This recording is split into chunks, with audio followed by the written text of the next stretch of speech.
who live there. And depending on the source, somewhere between 95 and 97% of them are Muslim. So it's a very Muslim country. There are mosques everywhere.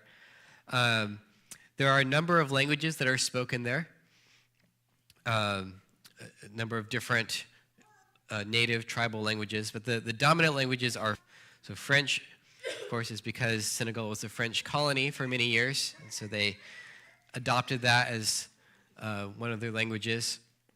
It's widely spoken throughout the country. And Wolof is the most dominant of the local tribal languages. Fun fact, you already know a Wolof word, banana. Yeah, so there's some uncertainty about this, but what a lot of etymologists think is that the word actually came into French and Portuguese and English from Wolof. So I don't know how certain that is, but it's the same word in their language. So there you go. There's your language trivia for the day. So the capital of Senegal is Dakar. That's the very westernmost tip you see pointing out there into the ocean. And Dakar is home to the most prestigious university in French West Africa. So people come from all over French-speaking Africa. I'm told there are even people who come from France to study at this university. It's very well known in the French-speaking world. So that's a little about the country. I talked about EMI, the ministry I went with. I want to tell you a little bit about the ministry that we were helping in this country. So it's JDM, Jesus Disciples Movement. It's an evangelical organization that was founded in 1977 in South Korea. And their mission is based on the Great Commission in Matthew 28. And so they're kind of all over the world, but in Africa they collaborate with Mission d'Afrique Francophone, or MAF.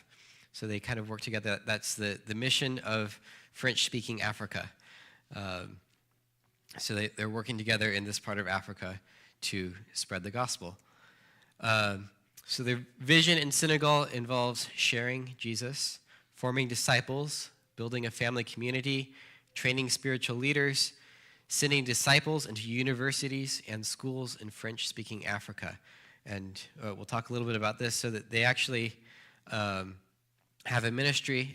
I mentioned the university there in Dakar. They have a ministry for students there, a place where they can stay and have a spiritual environment and atmosphere while they're attending the university. So where this project was located was not in the capital of Dakar. It was in Kaffrine, which is a relatively isolated town in the east of Senegal. I believe it's about 300 kilometers from the capital. You're going to have to think in metric units with me, because I had to do it the whole time I was there. So the JDM/MAF, they have a building there in Kaffrine where they've been offering some community services. So they currently have a library for the community, and they also have a conference room that they rent out for events. Now what they want to do is expand the building. They want to add another story, which is always something an engineer loves to hear. Maybe not. They want to add another story and make it into a dormitory.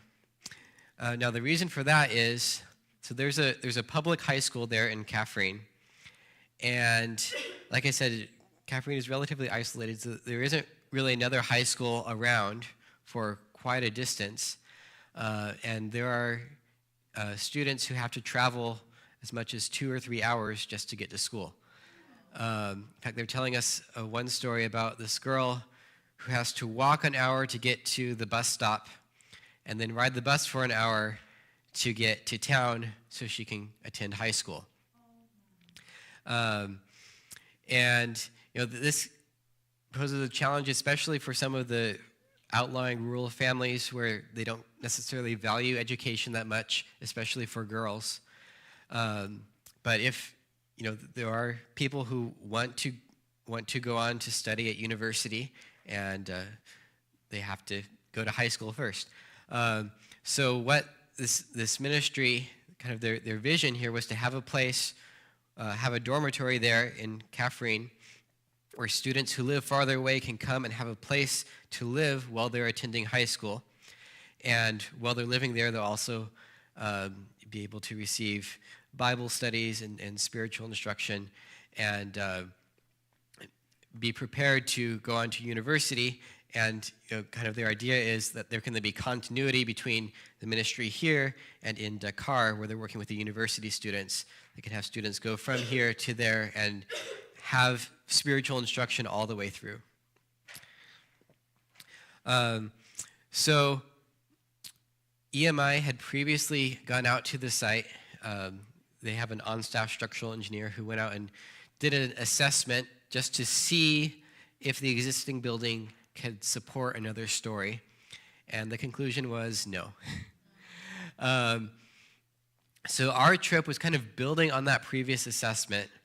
We're going to take another look at it and see what can we do to strengthen the building and make it possible, or is it possible to make it so that we can build up and have another story to support the vision that they have here. And on this trip, it wasn't just structural. We also had a civil engineer assessing wastewater and drainage, and we had an architect as well to help with the programming and space planning.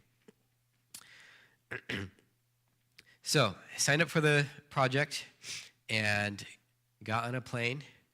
Well, there were more things in between that, but just a few. Had to brush up on my French a bit. Got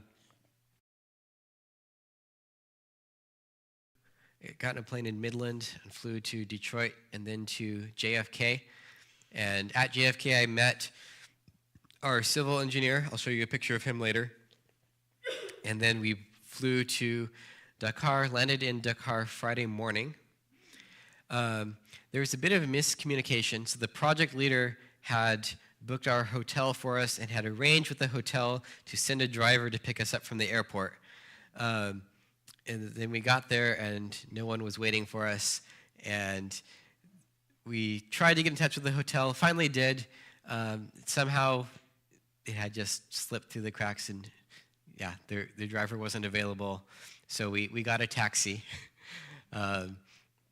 So that was kind of our first experience with communication. It can be a challenge anywhere. But we did make it to our hotel.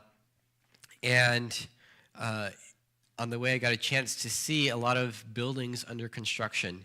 You can see on the left there is a building being built. You can see the concrete frames growing up. On the right is a picture I took from my hotel window. You can see in the foreground there's a partially completed building, and it's harder to see, but in the background as well, there are buildings that are still under construction. I must have seen hundreds of those while I was there. People are building everywhere.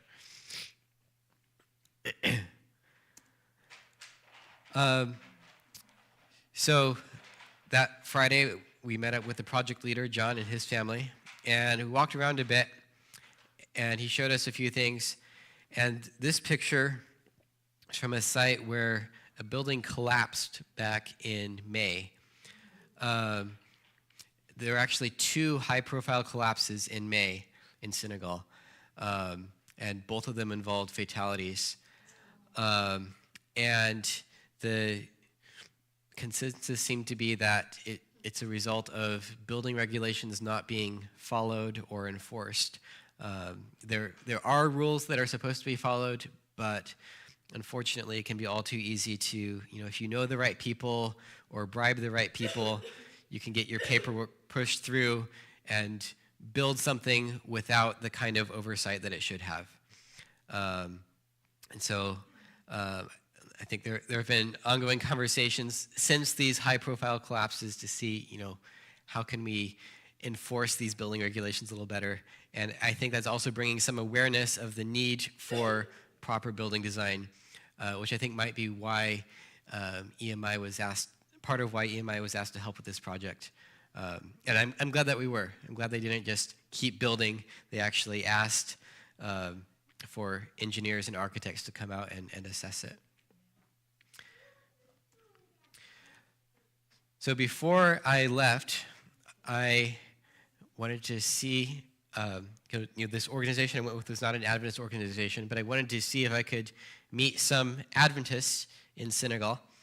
So there's a Facebook group called Hospitable Seventh-day Adventists. It's a place where people can, people who are traveling can find people in that region and connect. So I got on there and I got in touch with Boaz Papendick, who lives in Senegal with his family.